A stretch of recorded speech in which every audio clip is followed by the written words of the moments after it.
Story 1. I worked at a public forest.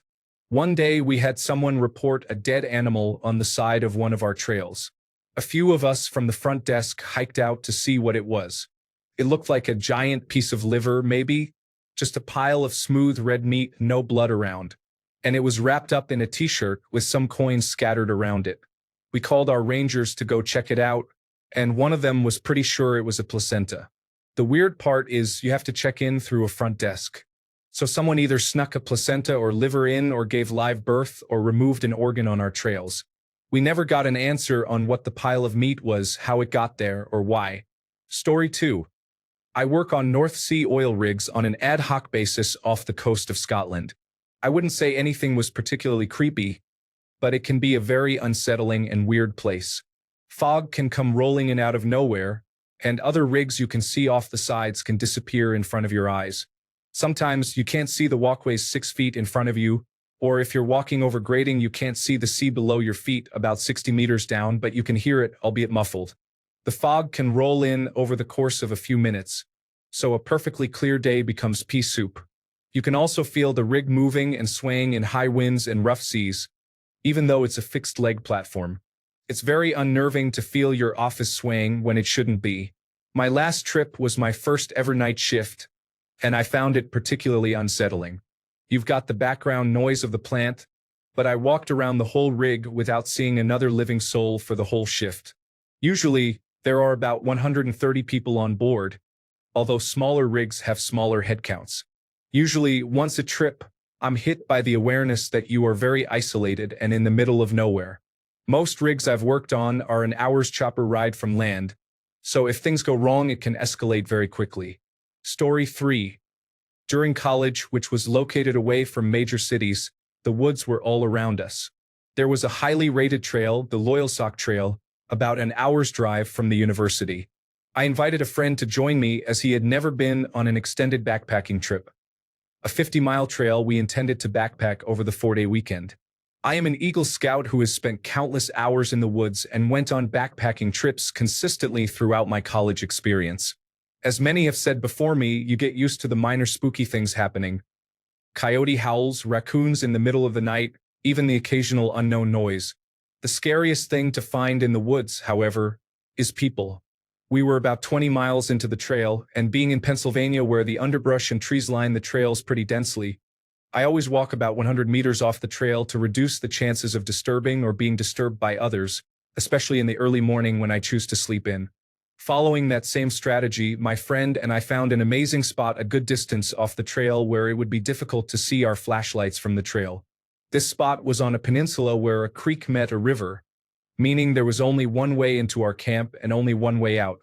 We started a fire, cooked our food, and drank some, but not enough to get either of us drunk. We put the fire out around midnight and headed into our individual tents. All is quiet. It is the fall semester, so leaves are on the ground. The moon is shining brightly through the bare trees, and the air is cool. The only noise is the occasional sound of my friend turning over in his sleep.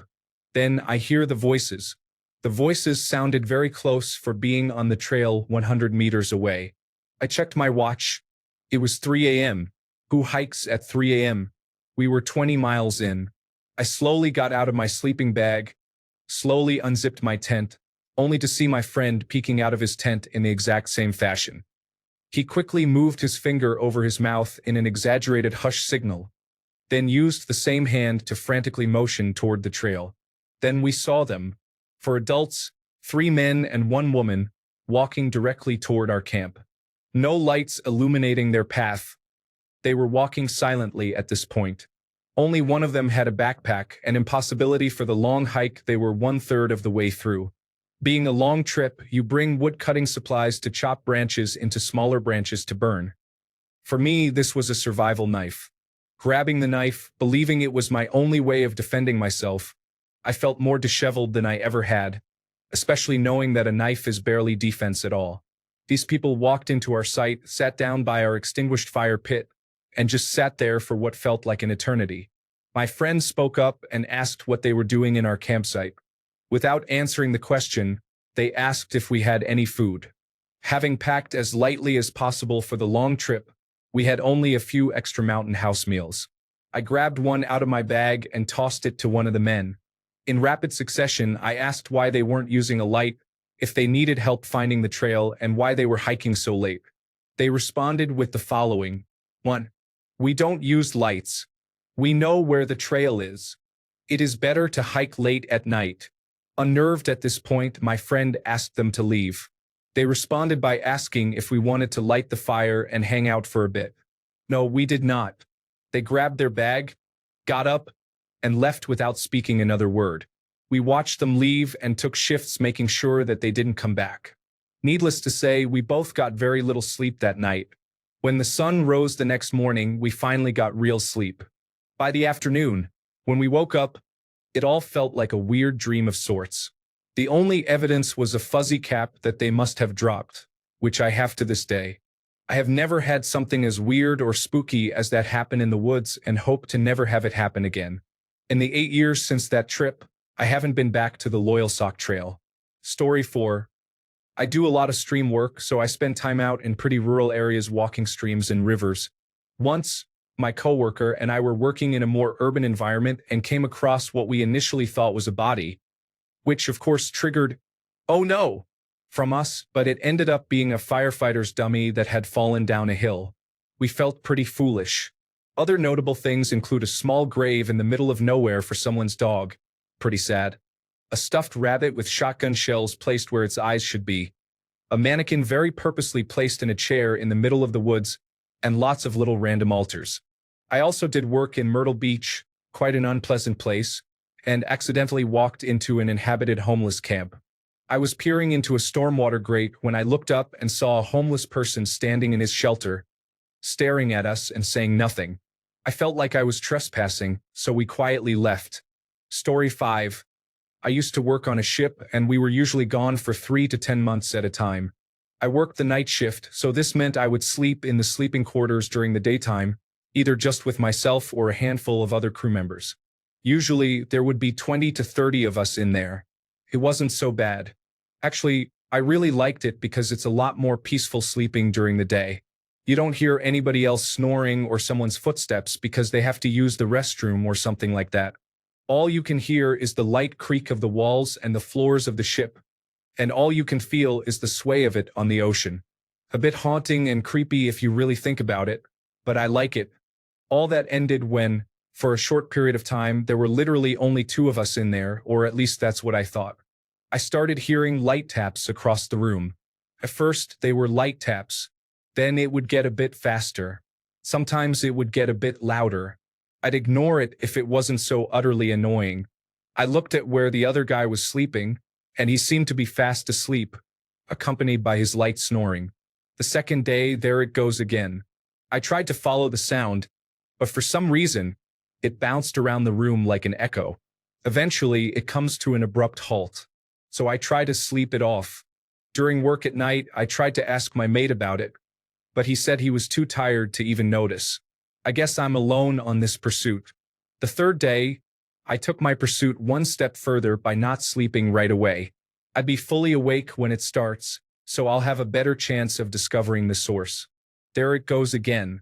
This time, I went from one empty rack to the next until finally, it was loud, tapping in progress. My heart was thumping like a jackhammer. I pulled the curtain to the side. There lay the biggest guy I've ever seen on the ship, holding himself mid-stroke. You have no idea the speech I prepared for this guy in my head, for keeping me up for several days, but at that exact moment, I had no idea what to say. Of course, I let out a small yelp, which didn't help the situation. I never thought I'd be locking eyes with another guy while he's in that situation when I began this honorable pursuit. With the current situation, I mustered my best attempt at displaying my annoyance. It somehow came out as an apology followed by, "I keep hearing tapping noises." He hadn't said anything yet, but at that exact moment, I realized that his elbow, which belonged to the moving arm, was resting right on the wall, probably banging on it over and over and over. I didn't wait for a reply. I nodded my head, kind of rolled my eyes, and walked away. It will never be easy trying to avoid a big guy like him every day in the same sleeping quarters. Story 6. I used to be a supervisor for a janitorial company, and a couple of times a week, I had to go to a middle school and clean their hallway floors and gymnasium with a Zamboni-type vehicle that mopped and scrubbed the floor. When I was there, I had the whole school to myself. I used to finish quickly and go to the library and read while eating my dinner. Well, one morning after being there, I got a call from school security, and they wanted me to come in. When I got there, I saw a police car too. Oh, I thought. They asked me a few questions like, "Did you notice anything out of the ordinary or strange while you were here last night?" No, I hadn't noticed anything. I usually have headphones in. Security then showed me camera footage of someone breaking into one of the classrooms while I was riding the Zamboni not far away. I was there for another 2 hours. Nothing was stolen. But the worst part was they didn't have footage of the person leaving. They didn't go out the way they came in, and police had to sweep the entire school. We never did find out what happened with that one. Story 7. On our drill ship that was built in China, we noticed on the drawings there was a room. We went to look at it and couldn't find an entrance, but the spacing was obvious. There was an extra room. It might not sound so creepy unless you've been in these shipyards where two things are known to happen. Stowaways, although I doubt it in this case, but also hundreds of workers at any given time following orders blindly. So we confirmed that the room had all 6 sides, yet not a single weld on the outside. There is only one way this could have happened, and I'm sure you're starting to get it now. They must have welded from the inside for this room and then realized they had no way out upon completion, if the gases didn't kill them first. It's extremely heavy around that room. People say they hear things. I definitely have. This isn't some old ship either. I rode this ship from China to Amsterdam after completion, and then the maiden voyage to America. I guess it happens quickly. Story 8. When I was 15 years old, I was doing my 4 a.m. newspaper delivery round on my bicycle. I was riding into the garden of one subscriber when I saw 2 guys with flashlights looking through the windows of the house. I was a bit in shock and just said, "Good morning, guys." They were just as shocked, and an awkward silence followed. I tried to break the silence by asking if I could pass them to deliver the newspaper through the door. One of the guys said the person living in that house did something to his family, and they took it as an opportunity to get away in their car that was still running. When they were gone, I rang the doorbell at the house to tell them what happened and that they should keep an eye out. Story 9. We were wrapping up for the day in northern Canada. I am fueling up the side boom. I'm all by myself at this point because I was tired of listening to the laborers complain about the cold, so I told them I would take care of the rest. Think of a bulldozer with no blade but a giant metal boom on the side that we use to raise and lower pipe. It's February, so it's pitch black. I keep hearing some weird sound. I can't quite hear it because the pump is too loud. I search around a couple of times and see nothing. I get in the truck and drive past the front of the side boom to see a cougar sitting on top of a dirt pile 15 feet away. The damn thing was just watching me there and probably could have ended me without me even realizing it. I've never seen a cougar in the wild before, and it's hard to understand just how big they are and how powerful until you see one up close. That thing leaped off the 6-foot pile and probably didn't touch ground for 15 to 20 feet. It's terrifying to think something so big and powerful could just be sitting there deciding if they want to make you dinner. Story 10. I'm not sure this counts, but I'm a teacher at an urban public school and was at work late grading and getting ready for the next day. Time had kind of flown by, and before I knew it, it was 7 p.m. I started packing up to leave in a building that is, in theory, locked and empty besides me when our alert, lockdown, inform, counter, evacuate alarm goes off, indicating an armed intruder in the building. I am alone, young, and freaked out because I am absolutely not ready to fight a gunman over my lesson plans. I book it out of the school and dive into my car, hearing the alarm blaring the entire time. I peel out of the parking lot and can see in my rearview mirror the alarm lights still flashing and debate never going back, because that is terrifying. Turns out they were doing routine maintenance and didn't send out an email to the teachers. Story 11. My mom used to live in a small town in the Cascade Mountains and worked as a forest ranger. The creepiest thing that happened was when the oldest male ranger kept hitting on her and trying to get her to come home with him. Not very out of the ordinary, but many years later, after she had left the town, she found out he had been convicted of manslaughter and had killed a young female ranger right before she got hired. She would have probably been his next target.